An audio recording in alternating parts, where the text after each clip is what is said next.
Bismillahirrahmanirrahim. Assalamualaikum warahmatullahi wabarakatuh. Perkenalkan, nama saya Muhammad Supadiluhung, NPM 1921911999. Di sini saya dari Penjas 2F akan menjelaskan tentang konsep pengembangan kurikulum. Yang pertama, ada prinsip-prinsip pengembangan kurikulum. Prinsip-prinsip yang digunakan dalam kegiatan pengembangan kurikulum pada dasarnya merupakan kaidah atau hukum yang akan menjiwai suatu kurikulum. Dalam pengembangan kurikulum, dapat menggunakan prinsip-prinsip yang telah berkembang dalam kehidupan sehari-hari atau justru menciptakan sendiri prinsip-prinsip baru. Sukmadinata mengatakan prinsip-prinsip pengembangan kurikulum yang dibagi ke dalam dua kelompok. Yang pertama, prinsip-prinsip umum, relevansi, fleksibilitas, kontinuitas, praktis, dan efektivitas. Yang kedua, prinsip-prinsip khusus, prinsip berkenaan dengan tujuan pendidikan, prinsip berkenaan dengan pemilihan isi pendidikan, prinsip berkenaan dengan pemilihan proses belajar mengajar, prinsip berkenaan dengan pemilihan media dan alat pelajaran, dan prinsip berkenaan dengan pemilihan kegiatan penilaian. Sedangkan Asep Heri Hernawan dan kawan-kawan mengemukakan 5 prinsip dalam pengembangan kurikulum, yaitu prinsip relevansi, yang kedua ada prinsip fleksibilitas, yang ketiga ada prinsip kontinuitas, yang keempat ada prinsip efisiensi, yang kelima ada prinsip efektivitas. Sedangkan prinsip khusus yang tentu tidak dapat disampingkan adalah satu, prinsip yang berkaitan dengan tujuan pendidikan, yang kedua prinsip yang berkaitan dengan isi pendidikan, yang ketiga, prinsip yang berkaitan dengan pemilihan proses belajar mengajar. Yang keempat, prinsip yang berkaitan dengan media atau alat pembelajaran. Yang kelima, prinsip yang berkaitan dengan kegiatan penilaian. Yang kedua, yaitu ada pengembangan kurikulum. Pada hakikatnya, pengembangan kurikulum itu merupakan usaha untuk mencari bagaimana cara dan mengatur mengenai tujuan, isi dan bahan pelajaran, serta cara yang digunakan sebagai pedoman penyelenggaraan kegiatan pembelajaran yang sesuai dengan perkembangan dan kebutuhan untuk mencapai tujuan tertentu dalam suatu lembaga.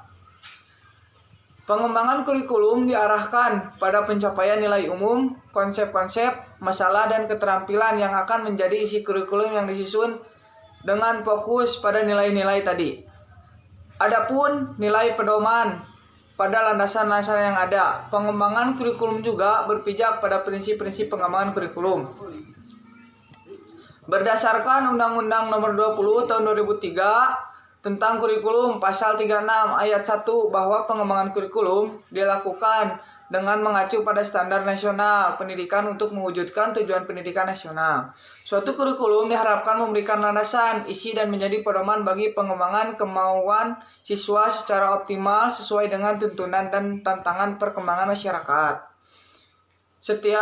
Setiap kurikulum selain harus berpijak pada sejumlah landasan juga harus menerapkan suatu menggunakan prinsip-prinsip tertentu.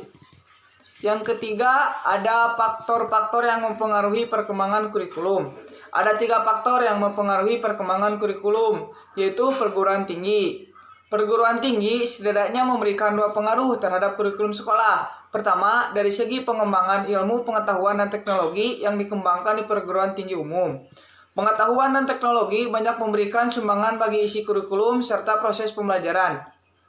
Yang kedua, dari segi pengembangan ilmu pendidikan, keguruan, serta menyiapkan guru-guru lembaga pendidik tenaga kependidikan atau LPTK seperti IKIP, FKIP, dan STKIP. Kurikulum lembaga pendidikan tenaga kependidikan juga mempengaruhi pengembangan kurikulum, terutama melalui penguasaan ilmu dan kemampuan keguruan dari guru-guru yang dihasilkannya. Yang kedua, ada masyarakat.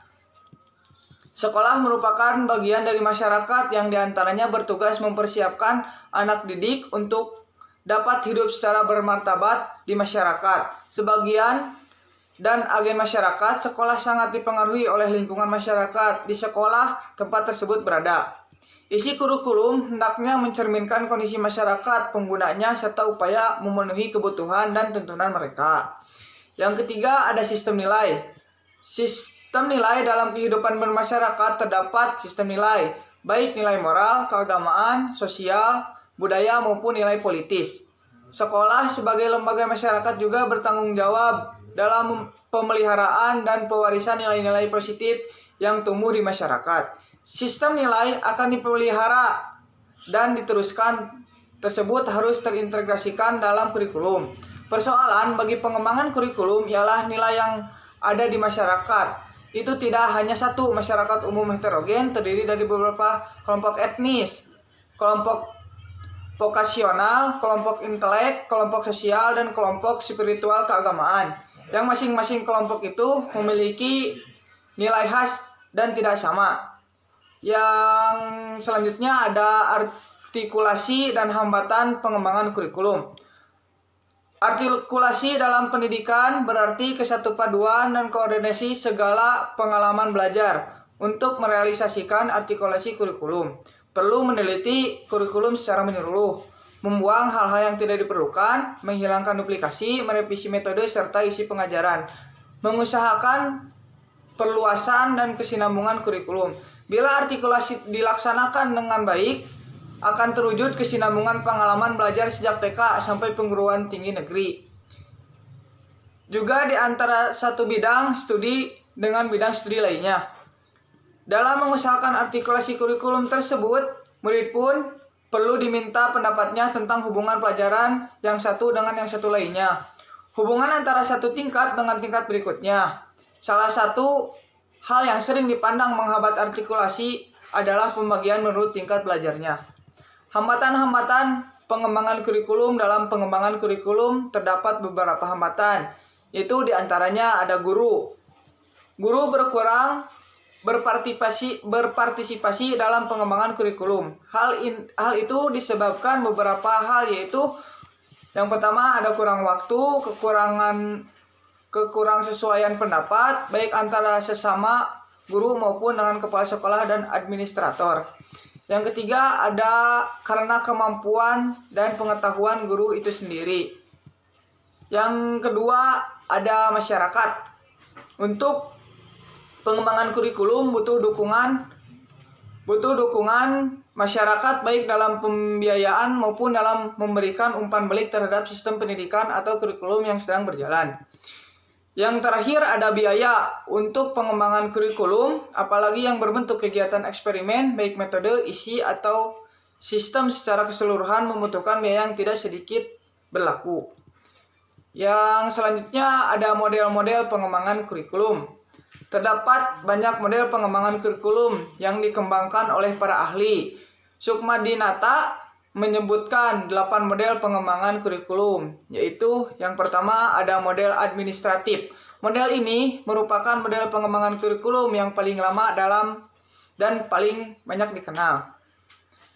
Yang kedua ada model grassroots. Model grassroots dimulai dari bawah, yaitu gagasan guru-guru sebagai pelaksana pendidik di sekolah. Model grassroots lebih demokratis karena pengembangan dilakukan oleh para pelaksana di lapangan, sehingga perbaikan dan peningkatan dapat dimulai dari unit-unit terkecil dan spesifik menuju bagian-bagian yang lebih besar.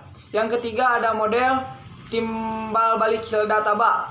Model yang dikemukakan Hilda ini berbeda dengan cara lazim yang bersifat deduktif karena caranya bersifat induktif. Itulah sebabnya ini dinamakan model terbalik. Model ini diawali justru dengan percobaan, kemudian baru penyusunan dan kemudian penerapan. Yang keempat ada model pemecahan masalah. Kurikulum model ini sudah melibatkan seluruh komponen pendidikan yang meliputi siswa, orang tua guru, serta sistem sekolah. Ada 2 langkah dalam penyusunan kurikulum jenis ini, yaitu yang pertama melakukan kajian tentang data-data yang dikumpulkan sebagai bahan penyusunan kurikulum. Data yang dikumpulkan hendaknya valid dan variabel agar tidak digunakan sebagai dasar yang kuat karena data yang lemah akan mengakibatkan kesalahan dalam pengambilan keputusan. Yang kedua, melakukan implementasi atas keputusan yang dihasilkan pada langkah pertama. Dari proses ini akan diperoleh data-data informasi baru yang dimanfaatkan untuk mengevaluasi masalah-masalah yang muncul di lapangan, setidaknya tindak lanjut untuk memperbaiki kurikulum. Yang kelima ada demonstrasi model. Model demonstrasi pada dasarnya bersifat grassroots, datang dari bawah. Model ini diprakarsai oleh sekelompok guru atau sekelompok guru yang bekerja sama dengan ahli yang bermaksud menganggarkan perbaikan kurikulum. Model ini umumnya berskala kecil, hanya mencakup suatu atau beberapa sekolah, suatu komponen kurikulum, atau mencakup keseluruhan kurikulum. Yang keenam ada BUSM System Model. BUSM mengemukakan 5 langkah proses pengembangan kurikulum seperti yang dikutip oleh Sanjaya sebagai berikut. Yang pertama yaitu menetapkan wilayah atau arena yang akan dicakup oleh kurikulum tersebut. Yang kedua, menetapkan orang-orang yang akan terlibat dalam proses pembangunan kurikulum. Yang ketiga, menetapkan prosedur yang akan ditempuh. Yang keempat, ada implementasi kurikulum. Yang kelima, yaitu melaksanakan evaluasi kurikulum yang menyangkut evaluasi terhadap pelaksanaan kurikulum oleh guru-guru sekolah. Evaluasi tersebut desain kurikulum, evaluasi keberhasilan anak didik, dan evaluasi sistem kurikulum. Yang ketujuh ada Roger Interpersonal Relation Model. Model ini berasal dari seorang psikolog, Carl Rogers. Rogers berasumsi bahwa kurikulum diperlukan dalam rangka mengembang individu yang terbuka, luas, dan adaptif terhadap situasi perubahan. Kurikulum yang demikian hanya dapat disusun dan diterapkan oleh pendidik yang terbuka, luas, dan berorientasi pada proses. Model pengembangan kurikulum Rogers ini tidak memiliki perencanaan kurikulum yang tertulis, yang ada hanya rangkaian kegiatan kelompok. Yang 8 ada Emerging Technical Model. Perkembangan ilmu pengetahuan dan teknologi serta nilai-nilai efisien efektivitas dalam bisnis juga mempengaruhi perkembangan model kurikulum. Tumbuh kecenderungan-cenderungan baru yang didasarkan atas tersebut diantaranya The Behavioral Analysis Model, menekankan pada penguasaan perilaku atau kemampuan. Yang selanjutnya ada The System Analysis Model, berasal dari gerakan efisiensi bisnis. Langkah pertama dari model ini adalah menentukan spesifikasi perangkat hasil belajar yang harus dikuasai. Yang selanjutnya ada Computer Based Model. Suatu model pengembangan kurikulum dapat memanfaatkan komputer.